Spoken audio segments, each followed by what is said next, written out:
as a team, we have to play together. We have to play smart, have role mentality. We can't turn the ball over. That game that we played in Denver, a week and a half ago, or whenever it was, we seemed to. It felt like we were in control of that game, for most of the game, and then weren't able to put it away at the end. And to their credit, they kept playing. And I remember Avery Bradley hitting some really big shots. Jay Crowder didn't miss that night as well. So we're just gonna have to play well. We haven't been playing well as of late. We're not in a good place right now, but we just have to continue to work as a group and try to find whatever it's going to take to get us out of this rut that we're in. What do you think has got you not being in a good place right now?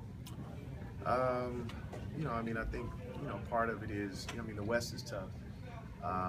We've had to, I don't want to make any excuses. We've still been dealing with injuries this year. But we just a lack of consistency as a whole. We play 3.5 quarters pretty well, but the half quarter that we don't play well really does us in. So it's not to point any fingers at anybody. I have to do better. We have to do better collectively as a group. And if we lose games playing hard and we're just not as good as the teams we're playing against, then we can live with that. It hasn't always been the case, that in terms of just having this consistent level of effort, and so that's something that we're working towards trying to figure out. Last 3 games, you've gotten way behind in all 3 first halves. How can you turn that around? Well, as crazy as it is, whenever we do defend, we're able to score, and when we don't defend, we have a hard time. Scoring. And last night was no different.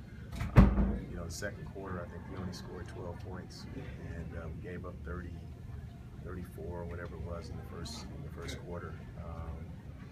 And the entire second half, we only gave up 44 points. So we scored. So it just, we have to defend, and it starts with that. When we're able to hold teams down, it energizes us on the other end of the floor, and we're able to score. So we have to put those 2 things together. How has Nurkic adjusted to the starting lineup? Well, he's been up and down.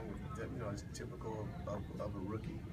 He's doing better in terms of not putting himself in foul trouble as much as he was early on in the season. But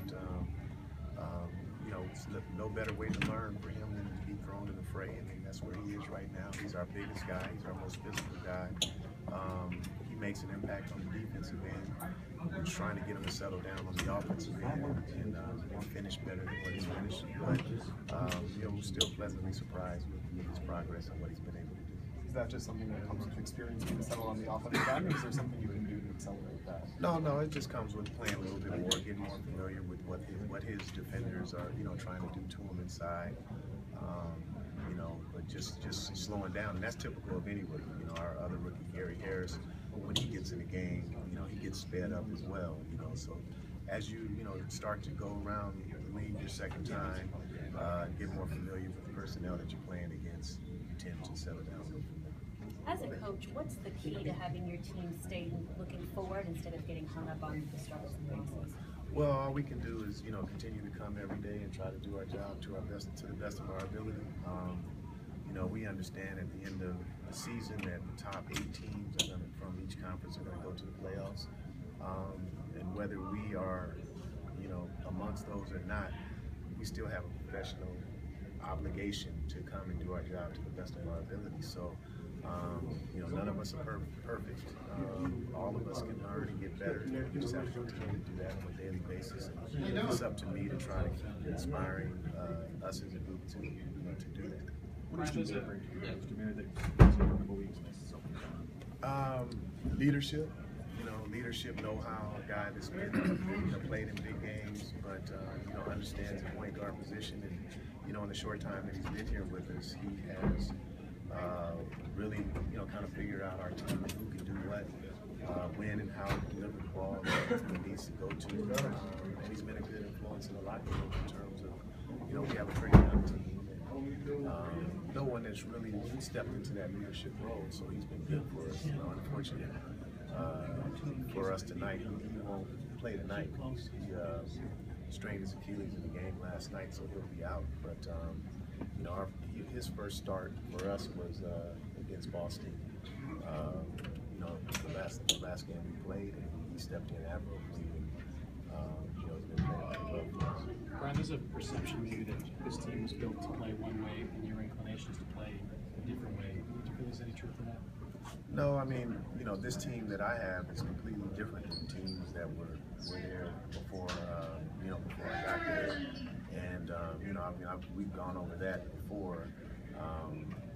Andre Iguodala's not here anymore. KYRIE not here anymore. Gallinari was healthy. So the guys that we have on this team are not the same, and so I don't think that it's necessarily fair to expect for us to be able to play the same way that they play. But we're still trying to figure out what our identity is and how we need to play, best suited to fit the personnel that we have. And as I said, we've had to deal with a lot of injuries. Last year we missed the majority of our key players were out. This year, we still had quite a few of our key players out for a significant amount of time. So we've never been able to establish any kind of rhythm or cohesiveness together as a unit. You made one trade. There are a lot of rumors surrounding it. Do you feel like that's had an adverse effect anyway on it? I'm sure it does. I mean, when you hear your names swirling around in trade rumors, you can't help but have an effect on, most people. But like I say, and I'm saying now, and I say to them, that's something that we can't control. As a player, I was traded a few times, and you can say to them I can say to them until I'm blue in the face, just continue to play and control what you can control, which is on the floor, but you're still going to think about it. It's still going to have an effect on you. But at the end of the day, that's all that you can ask them to do. And whatever happens is going to happen. So we all understand being in this business, and it's a part of the business, and we have to do it. You mentioned motivating these players. Have you found anything in particular that works with this group, or found anything that you've learned doesn't work with this group that you thought might? It's still early in the process, but one of the things that, we had been at home getting out to better starts because we moved shoot around from in the morning to closer to game time, which they received very well, and I would say when we initially started doing it, they responded very well to it. Other than that, I try all kinds of motivation tactics, traditional as well as non-traditional, and I'm willing to do pretty much anything to try to find what can work with us. But it's been hard trying to pinpoint any one thing. What's an example of a non-traditional technique? Well, not necessarily that I like it, but I mean, we, from watching film, we interject movie clips and music behind it. One game in Washington, I rapped the whole pregame talk based on did the whole personnel report. Just doing fun things that I think that they can connect to, they'll keep their attention. And like I said, so I try. I'll try just about, not anything, but just about anything to try to, find the right buttons to push. You haven't done the Riley head in the ice bucket thing yet? Nah. Well, he had hair, it's a little more colder. Thank you.